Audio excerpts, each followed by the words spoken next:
itu saudara bersama siapa? Berdua aja, Pak. Berdua saja. Di mana saudara menyerahkan? Di Rujak, Pak. Di bagian mana di Rujak? Di ruang tengah. Dan Kari Lompo itu kan selalu datang, Pak. Jadi jujur saja.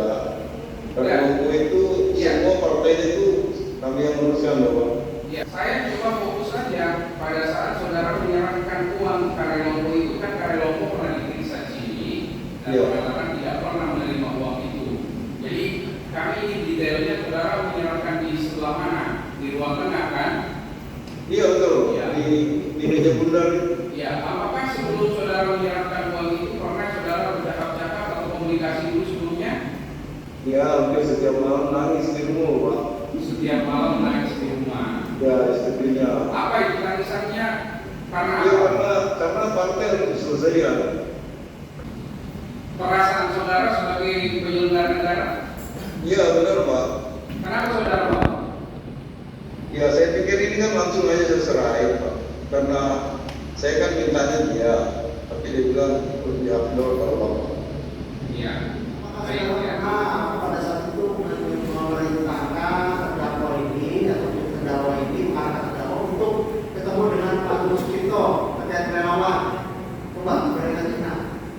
Kalau itu sih saya tidak menyebut spesifik ke Agung, Pak. Apa yang saudara sampaikan ke terdakwa terkait masalah relawan partai ini itu loh. Saya cuma minta dibantu memikirkan solusi gitu, Pak. Nah, apa solusinya dari terdakwa? Kan sudah Nggak ada. Kita cuma diskusi ringan aja. Iya, pada saat itu maksudnya yang relawan partai ini akan meminta sesuatu kepada saudara. Enggak ada, Pak. Minta kegiatan aja, Pak. Ya, Minta kegiatan. minta kegiatan maksudnya minta pekerjaan yang nanti dilelang seperti itu.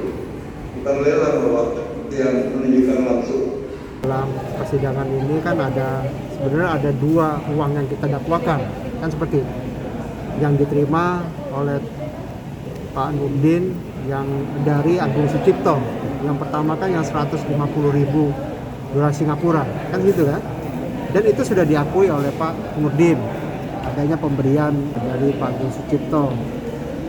Kemudian terkait yang uang yang bersama-sama dengan terdakwa Edi Rahmat itu sejumlah 2,5 miliar rupiah, memang di persidangan Pak Nurdin mengatakan tidak mengetahui, ya kan? Bahwa Pak Nurdin mengatakan tidak pernah meminta Edi Rahmat untuk meminta dana untuk relawan, gitu kan? Tapi kan ada yang kita garis bawahi di sini bahwa Pak Nurdin membenarkan bahwa pertemuan itu ada. Bahwa pertemuan dia pernah memanggil Pak Edi Rahmat untuk ke rumah jabatan itu ada. Bukan cuma itu yang diakui Pak Nurdin secara tidak langsung ya, bahkan Pak Nurdin juga mengatakan bahwa iya dia memang ada membahas masalah relawan yang marah-marah. Ini sangat menarik bagi kita ya, karena apa? Karena tujuan Pak Nurdin ya, tentunya pada saat dia mempunyai permasalahan relawan, tentunya kan ada solusi yang nanti diharapkan pada saat dia memberikan menyampaikan itu kepada Pak Edi Rahmat, gitu kan.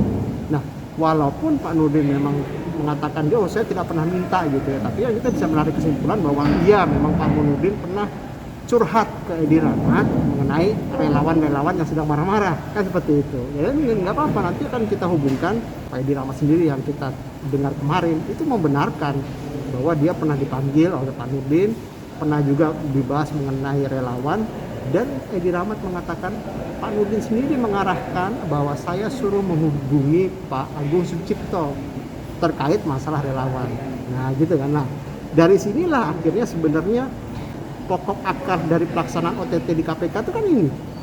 Karena ada arahan dari Pak Nurdin, ini relawan marah-marah, kemudian menurut Pak Edi Rahmat ternyata dia disuruh untuk menghubungi Pak Agung, akhirnya dia minta uang, ditangkaplah seperti itu.